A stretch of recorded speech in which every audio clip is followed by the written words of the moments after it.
Okay, I'm Shivani, and I'm going to be refuting the claim that social media has a critical negative impact on preteens and teens.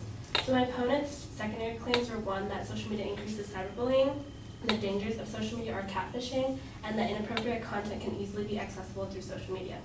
I'm going to be refuting this claim by proving that the effects of social media can be positive and controlled. Social media can promote positive feelings. My opponent stated that social media can lower self-esteem. However, on the opposite end of the spectrum, it can also help boost self-esteem. For instance, like if when somebody likes your post or leaves a positive comment, it can help you feel a little bit better about yourself. So in the study by Pew Research, which is the same article that my opponent used, it states that teens are considerably more likely to have positive experiences than negative ones. So for instance, 52% of online teens said they had a positive experience online that made them feel good or better about themselves.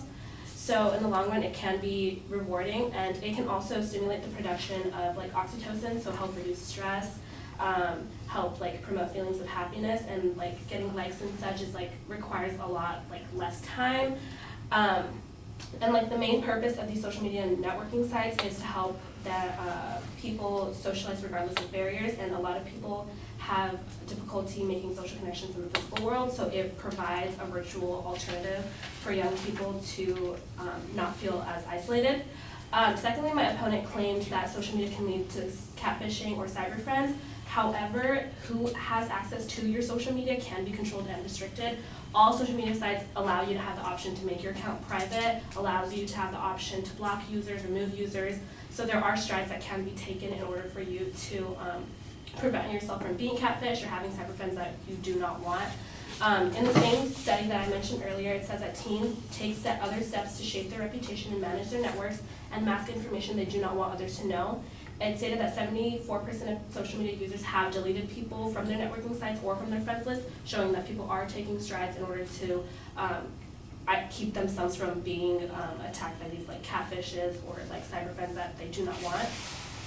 Lastly, it can be said that social media can filter the content. My opponent stated that inappropriate content can be easily accessible through social media sites, such as unwanted videos, pictures, such as that. However, social media itself has policies and such that they do follow in order to help filter these types of posts from being on their website.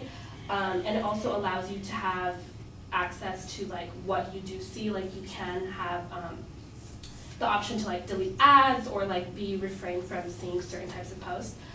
So Sarah Roberts from the Atlantic stated about a process called CCM, which is a large-scale screening by humans. It's what social media is used to filter their products, such as Facebook, Instagram, Twitter, YouTube, platforms like that use it. So it states that in a matter of seconds, following predetermined company policy, CMM workers make decisions about the appropriateness of images, videos, or postings that appear on the given site. Material already posted in live can be flagged and inappropriate for members of the community, so it can be taken down, and it is vetted. I know that Instagram takes strides such as these, it will ask you on a certain post if it is not appropriate before you get to view it. It will ask you if you do want to view it, allowing you the option rather than just having it pop up on your feed. Also, my opponent stated that one post online is there forever, and she also stated that what you do post, you do have the ability, it's you posting it, so just be aware of that. So she kind of counteracted her claim herself, but teens are also not really concerned about their information being released. There was a study that stated that teen social media don't express high concerns of third-party access to their data, so they're not afraid of their information getting out. There was only 9% that said they were very concerned about their information actually being released, that they did not want it to. And lastly, when my opponent said that things stay online forever, people do have the option to keep their information private, and what they do post is up to them. So there was another study that stated that about 60% of teens Facebook users have their profiles on private, and they report high levels of confidence in their ability to manage their own settings. So it does show that teens that are using social media know that they do have the option, the precautions that they can take in order to have their content filtered. And so for those reasons, I think that social media can have a more positive impact, and it can be more effectively controlled.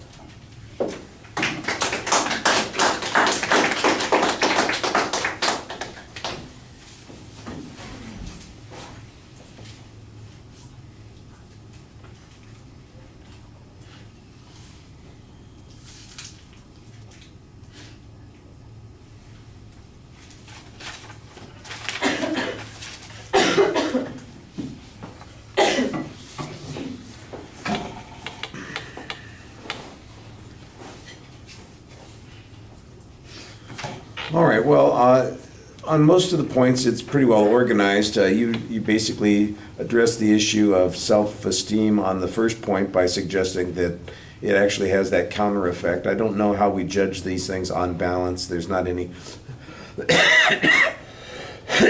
excuse me, statistical information that allows us to do this. You've got hypotheticals that you're talking about, potentially our responses to likes. There is a discussion of oxytocin and our reactions to that, and I'm going, okay, well, that's kind of esoteric and interesting, but it's not exactly something that's measurable, and so how I contrast it to any of the risks that the advocate's talking about is a little difficult to evaluate. The catfishing thing is mostly responded to by the user control over privacy settings, and you've got some good information that suggests that they do in fact delete people that they don't want there, that that they understand how to control their privacy, they're willing to do that, that there's social media tools that are designed for doing that. You mentioned that it started off as CCM and later on it seemed like it was CMM. I'm not sure if those are two different acronyms or the same acronym. It's just mispronounced in one section versus the other. But apparently these are tools that are used by the media agencies themselves, the platforms, to determine what is appropriate or get it out pretty quickly if it's seen as being inappropriate. You've got a nice example with Instagram as a way of kind of controlling the ease of availability, which is on that third point that you're talking about. I think you do acknowledge.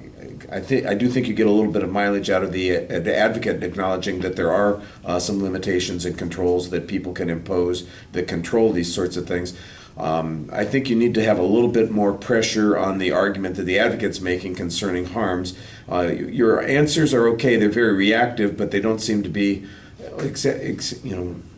except for the first point, aggressively going after the advocate's argument. I mean, you do have a counterclaim on that first point. The second point, it's kind of a passive reaction. And the third point, the same sort of thing. Although I did think at the end when you had that information that said that, they get rid of people and they got privacy settings. They all know how to use their privacy settings. I thought that was pretty effective.